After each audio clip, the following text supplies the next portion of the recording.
Immigration into the West is a huge issue. I talk about it all the time. But sometimes it's important to talk about what is driving mass immigration. What I mean is, why do these people want to come here? Why do millions of Third World and Middle Eastern immigrants flock to Britain and the West every year? And let's just throw some figures in there. 650,000 immigrants entered Britain last year alone, and that's just the ones the government knows about. It doesn't take into account all those who entered the country illegally. But why are they coming here? We are told these people are fleeing hardship, that they are fleeing terror, that they are quote-unquote refugees. But the fact is, if they were refugees, wouldn't they be largely composed of women and children? Because when I see images of these people clamouring to get into Europe, they seem to be mainly young men of fighting age. And when they have a foothold here, that's when they send for their wife, their children, or go back to their native land for an arranged marriage, all of which only serves to flood the country with even more immigrants. You see, this isn't about fleeing terror or about escaping war.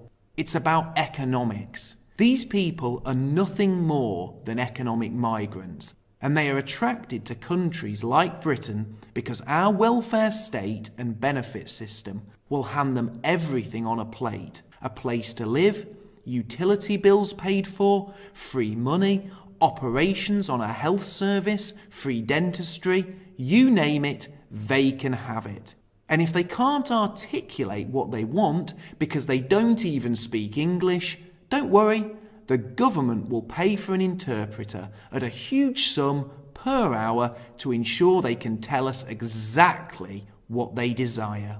These huge financial incentives for immigrants to come to the West are the primary way that internationalists have managed to attract so many immigrants to come to the West. The enemies of our people have made it financially very attractive for these people to come here. And these internationalists and their puppets in the Western governments have given particularly large concessions and incentives to Islamic immigrants. In fact, the government in the UK has done much to ensure that Britain and her laws have been changed dramatically to accommodate Muslims and make life easier for them.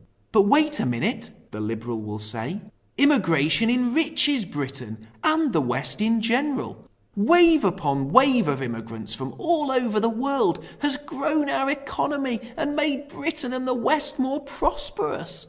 Well, this is actually complete nonsense. So let's have some facts.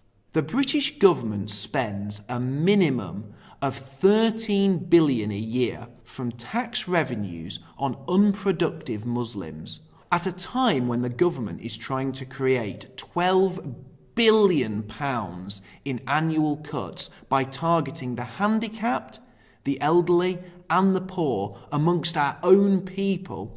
The government are essentially ignoring a group that is highly overrepresented above anyone else in welfare exploitation. The Daily Telegraph reported in 2012 that 50% of all Muslim men are unemployed and a staggering 75% of all Muslim women are unemployed. Muslims are also on sick leave more than anyone else, with 2001 figures revealing that 24% of females and 21% of males claim disability. Muslims are the most likely among all religious groups to be living in accommodation rented from the council or from housing associations, making up 28% of the total. 4% of these live completely rent-free. As if this is not enough, the total prison population in the UK amongst serious criminals is now 35 to 39% Muslim. This clearly shows that Islamic immigration into Britain has caused a huge drain on our society. But how has this happened? What has changed to make it so easy for Muslims to claim benefits and take so much from the system? Well, let's look at how the British system of unemployment welfare benefits works. The Conservative government has repeatedly tried to make it harder to get on benefits. Well, for the native people anyway. For example, if you are sacked from a job because of your own poor behaviour, i.e. not being made redundant, or if you walk out of your job, you cannot claim benefits for up to 26 weeks. That's half a year. This has been done to incentivise people to stay in work and to prevent people walking out of employment and simply choosing to go on benefits and claiming from the welfare state as a lifestyle choice. Now, many people might think that changing the welfare system to incentivise people to stay in employment is a good thing. After all, this reduces the burden on the state and keeps people in employment. But here's the rub. These rules don't apply to Muslims, as under the government's own guidelines on how the welfare benefits system works, Muslims can still leave employment and claim benefits immediately. I quote directly from the government guidelines. The following are examples of religious or conscientious objections which may provide good reason. Number 1, an objection to employment that involves the handling or supply of alcohol, cigarettes, tobacco, or certain food products, e.g. pork. 2, a religious objection to being in employment on a particular day each week. Number 3, an objection to employment with something which may be used to destroy life, whether human or animal. Number 4, a religious objection to being in employment with members of the opposite sex. End quote.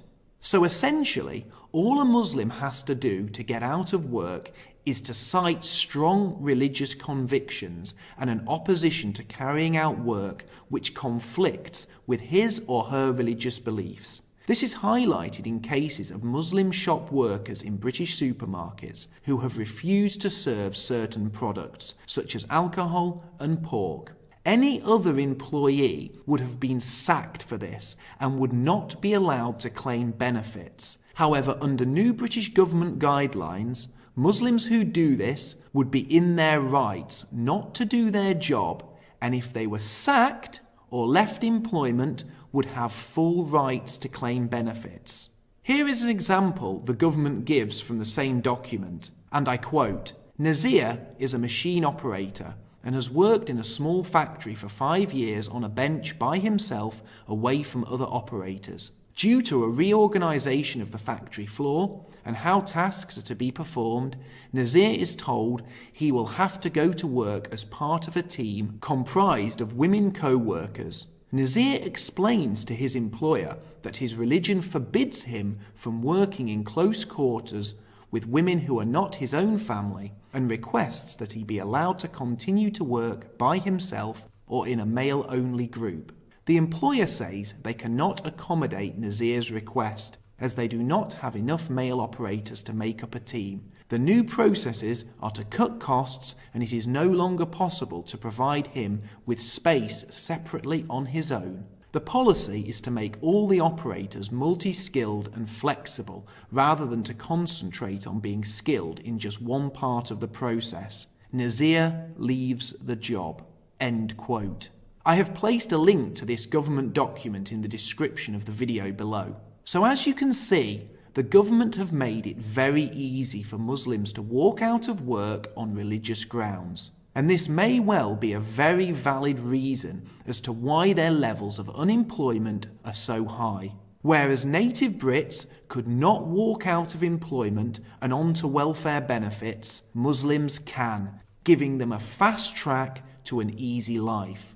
But that's not all. Not only can Muslims walk out of work on religious grounds, they also get special treatment at work. For example, they can pray up to 5 times a day whilst at work. And how does that affect a business? I read this from an article in the Sunday Express. Peugeot car plant closed as Muslim workers took too many prayer breaks, claims official. The head of France's centre-right Union of Democrats and Independents political party, Jean-Christophe Lagarde, has claimed that a PSA Peugeot Citroën car plant had to close because it hired too many unproductive Muslim employees. He said the site closed because Muslim employees were constantly taking unscheduled prayer breaks and had become unproductive.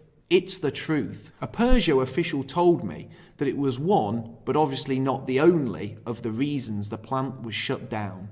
End quote. So at the same time as Muslims are allowed to walk out of work for religious reasons, the workplace is constantly having to change in order to meet their demands. Something that has had an undeniable impact on productivity and is actually putting the future of entire companies at risk. This article from The Express explained, and I quote, "According to an opinion poll carried out by the Randstad Institute and the Observatory for Religion in Companies, 2/3 of French employers, 65%, have noticed an alarming rise in religious demands at work. The study concluded that religion has imposed itself in the workplace and that having pious colleagues has become the norm."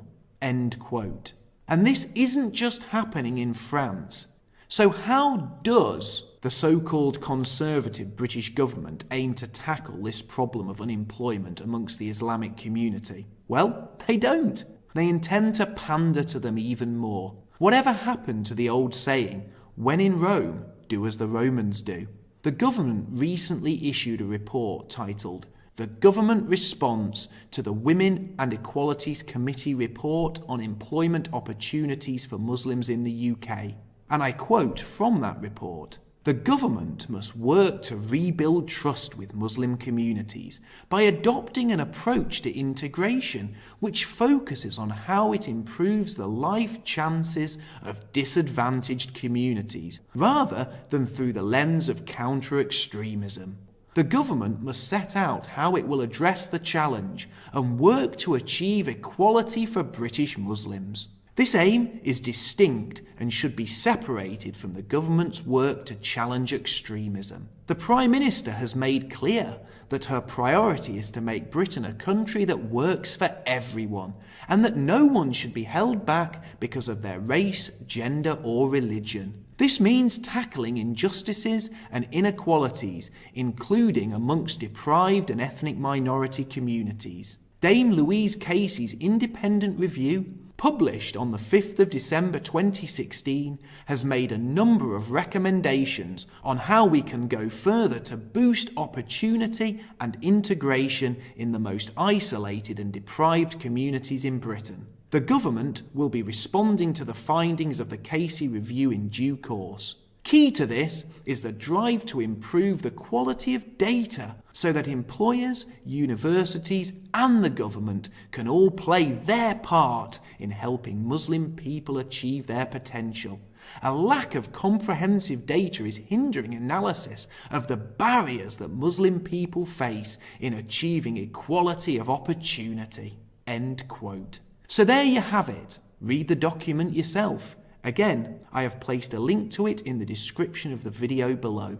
The government's response to the growing problem of Muslim welfare benefit claimants and Muslim unproductivity in the workplace is to hand them more concessions and not to give them equal rights, but to give them special rights. But what is the effect of all this? Well, essentially, the largest effect is a huge boom in the Muslim population in Britain. Effectively, the British taxpayer is paying for vast numbers of Muslim immigrants to sit at home all day and breed. Whereas native Brits are having fewer children and couples are having to work longer hours to make ends meet, and many British couples feel as though they can't afford to breed, Muslims are staying at home, having everything handed to them on a plate as they have children at an alarming rate.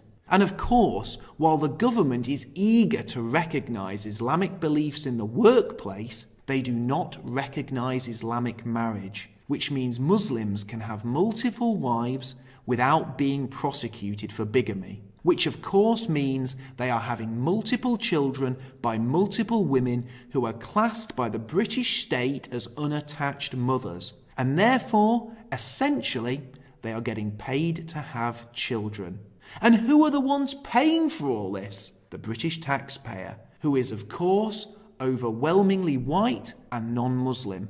This is how the enemies of the West, the internationalists and their puppets in the government have conspired to bring about our end. We are being replaced by immigrants who have been tempted to the West through generous handouts and increasingly large concessions in the workplace, which not only allow them to claim benefits more easily, but destroy the productivity of firms which are forced to bend over backwards to suit their needs. Make no mistake, these people do not come here and give a boost to our economy. They come here for benefits and an easy life, and our enemies want them here because they want to see us bred out and replaced. They want to destroy our people and obliterate our culture. This is white genocide, and the saddest thing is we are all paying for our own destruction. Thank you for listening. I would just like to say a special thank you to my friend Richard, who helped me with this podcast and provided much of the information and documentation within it. If you enjoyed listening to the podcast, please help spread the message by liking and sharing it on social networks. If you want to hear more from me, please hit the subscribe button, as new videos are posted every week. You can also read my book, The Fall of Western Man. It's available as a free ebook and in both hardback and paperback, and all the links are in the description below. Finally, if you want to join in the discussion with me, feel free to add me on Facebook, and you can now follow me on Twitter as well. Everyone's welcome.